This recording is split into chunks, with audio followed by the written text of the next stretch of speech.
Hi, welcome to HowtoDandD. My name is Fred Wheeler and today I want to talk about Dungeons and Dragons. We're doing a review of the Acquisitions Incorporated book, and the question is the Acquisitions Incorporated book horse poo?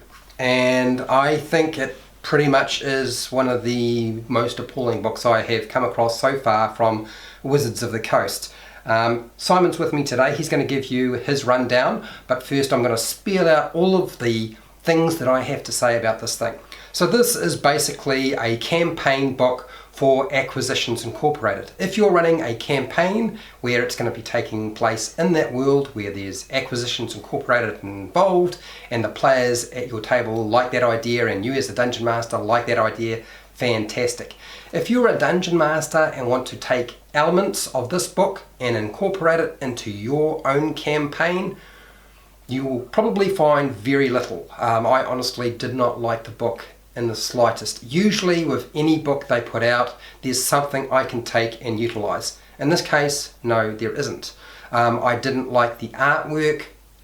The humour in it is fine. I've always liked the Acquisitions Incorporated podcast and the live streaming, so I don't have a bias against that particular format and all that sort of stuff. That's fine, I like that. I just don't like this book. The player options are poor.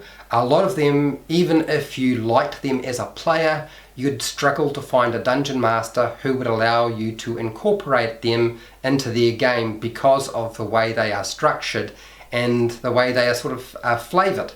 They are very much designed for the world of Acquisitions Incorporated.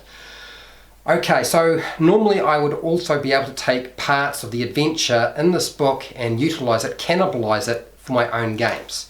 In this case, the adventure is boring. It follows a format and a structure which I've seen so many times before. In fact, it even utilises NPCs and a location from the Lost Mine of Phandelver, which you might think is a fantastic idea.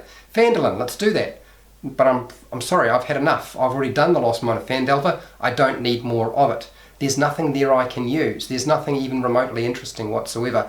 So as a result of that, I have a very slim and poor view of it. The rest of the fluff is useless to me.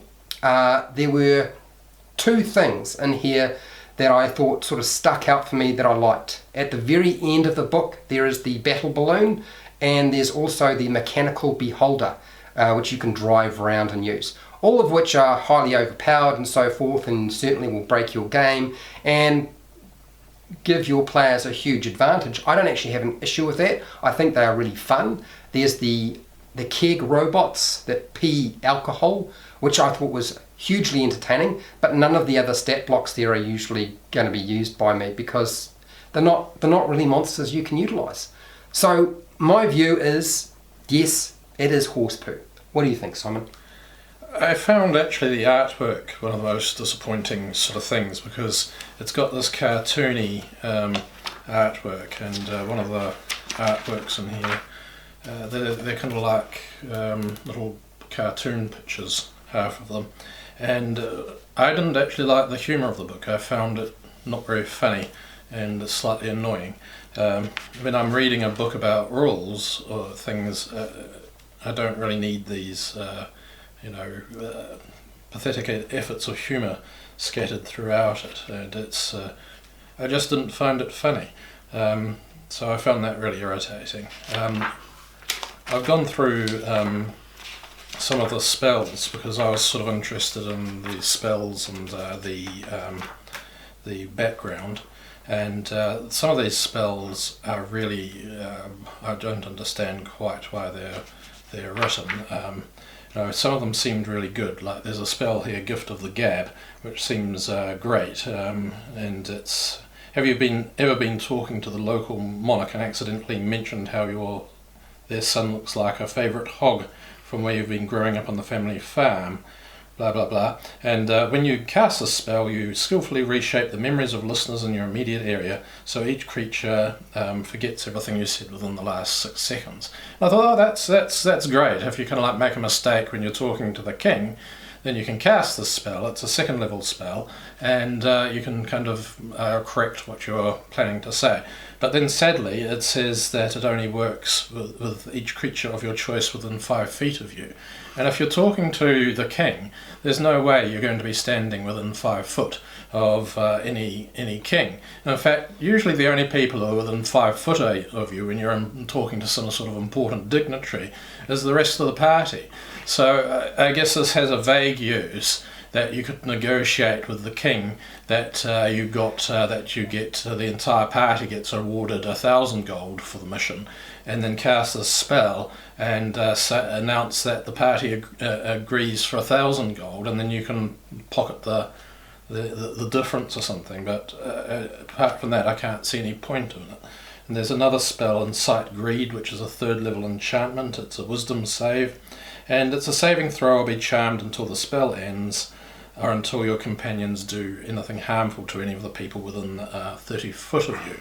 And the problem is, it says, while charmed in this way, an affected creature can do nothing but use its movement to approach you in a safe manner.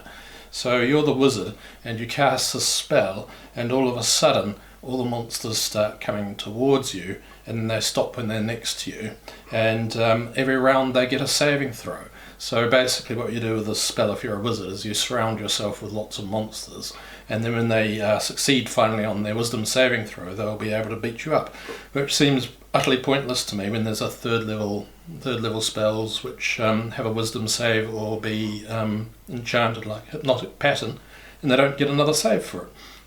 And Jim's Magic Missile is one of the worst first level spells that I've read, because you actually introduces more damage to a magic missile, but it also gives it a attack roll. And with the attack roll, you fire 3 magic missiles, and if you roll a 1 on any of your 3 magic missiles, they all blow up in your face, doing a total of 3 force damage to you.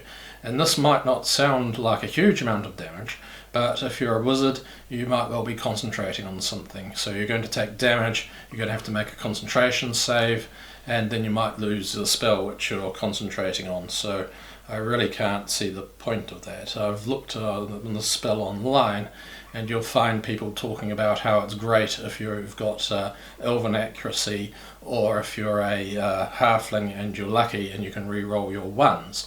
But that, in my mind, makes the spell even worse, because if there's ways to use a first level spell to min-max your character, if you're a halfling or an elf with elven accuracy, it makes it a niche spell for people to abuse. So that's even a worse spell than a useless spell. And the other odd thing is these little spells have in their components, they have a thing called R.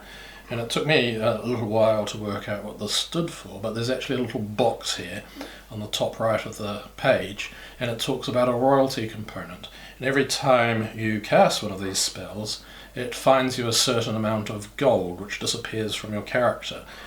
This amount of gold is 2 gold pieces or 1 gold pieces, so it would just be really annoying to have to track it. I mean, every time you cast a magic missile, Jim's Magic Missile spell, you have to mark off 1 gold piece off your character sheet, which seems to me an utter waste of time.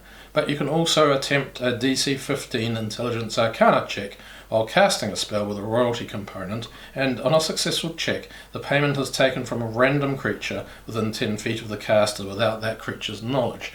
Now, who is the creature who's going to be in 10 foot of the caster? That's right, it's going to be another member of the party.